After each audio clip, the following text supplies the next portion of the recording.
Experts sound alarm amid concerns over Chinese influence in schools. Where does anyone have a timestamp of where I get an honorable mention by Fox News? Do you know? Apparently, they brought my name up on this when talking about it. Xi Van Fleet, who survived Mao's Cultural Revolution, joins Fox and Friends Weekend to discuss Chinese influence in American schools and a broader warning on communism nationwide.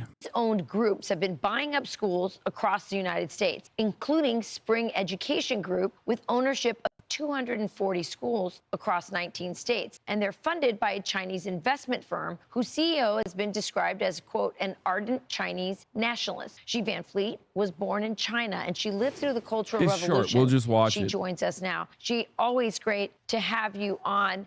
You know what? I've been following a lot of stuff with the CCP. I didn't even know that they were, owning or donating to 240 schools.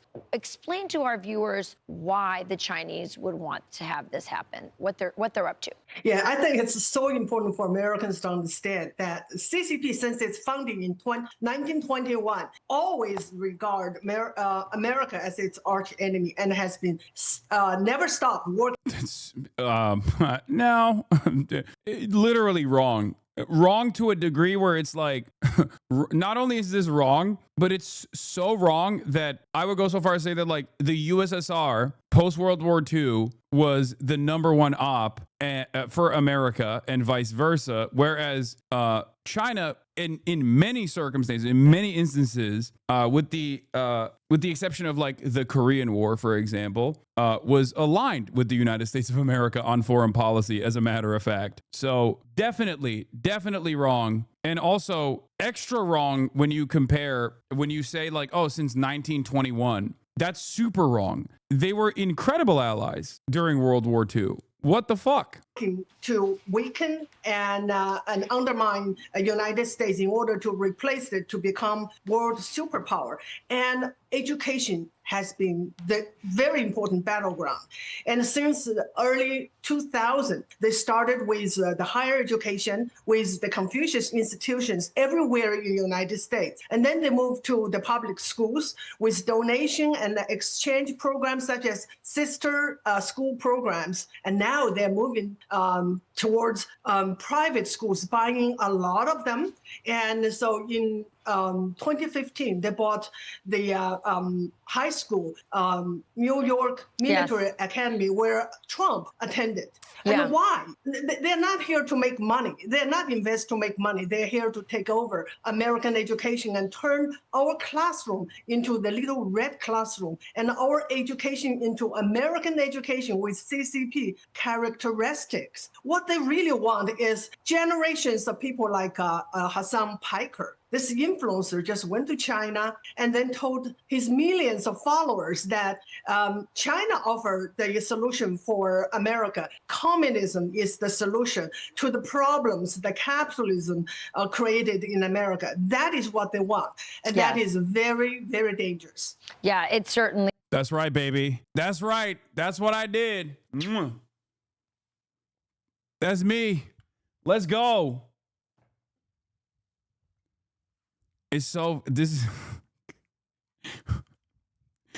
dude, I like that this is a controversial opinion. A controversial opinion is, hey, instead of, I don't know, go into fucking war with Venezuela, we should do robust development projects in the United States of America, not dissimilar to how the People's Republic of China has been able to modernize and urbanize at a rapid rate. Like, let's use some of the unlimited resources that we have in making America a dominant force for good around the planet, as opposed to endless wars, as opposed to endless extraction of natural resources from the global south. Nope. Not allowed. We have to do more war with Venezuela. Fuck you. It's crazy that is like that's an unacceptable thing. Like this is considered, not only is it considered unacceptable, but it's actually considered inappropriate and dangerous. Okay. In a world where in a world where this is considered inappropriate and dangerous, that someone says, hey, while China has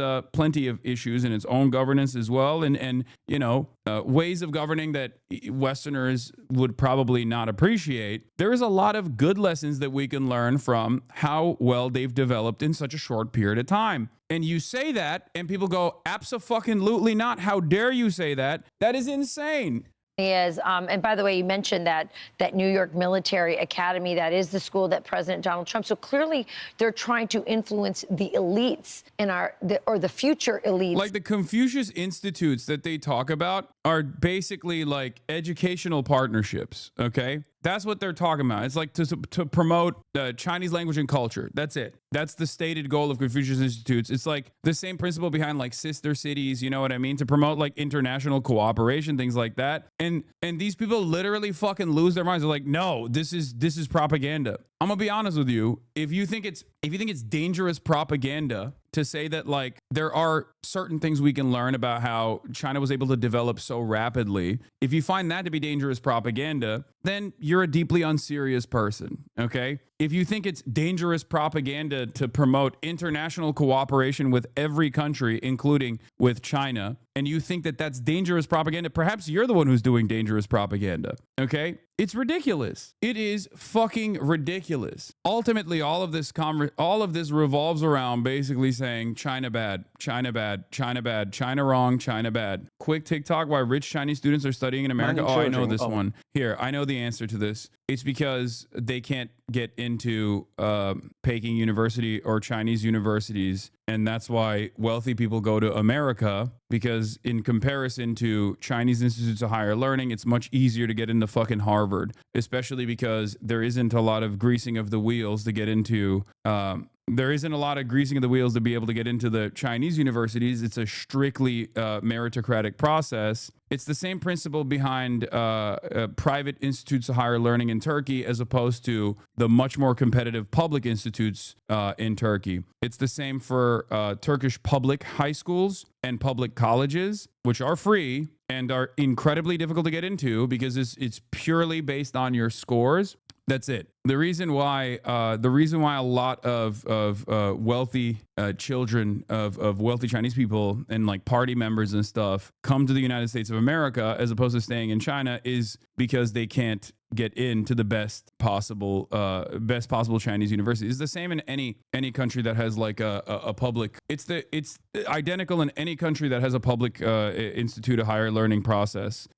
If you have public colleges, public universities, they are going to be really, really, really competitive. It's not just almost all of Asia that follows this structure, for the record. It's just most countries that have a public system has a similar merit-based approach. France is different in that regard. University is public and easy to access, but in Japan, it is how you describe too. This isn't to say that like the universities, like the top public, like the second tier universities in China or in other places are bad. They're still pretty good. It's just that you can actually basically buy your way into an institute of higher learning in the West, specifically in America, especially because American universities rely on foreign students who pay like 2x, 3x the amount to fund all of these big initiatives and big projects. That's part of the reason why Donald Trump actually came back and dialed back his aggressive approach to Chinese students coming to the United States of America and was saying like, no, this is good actually. We need the Chinese. And then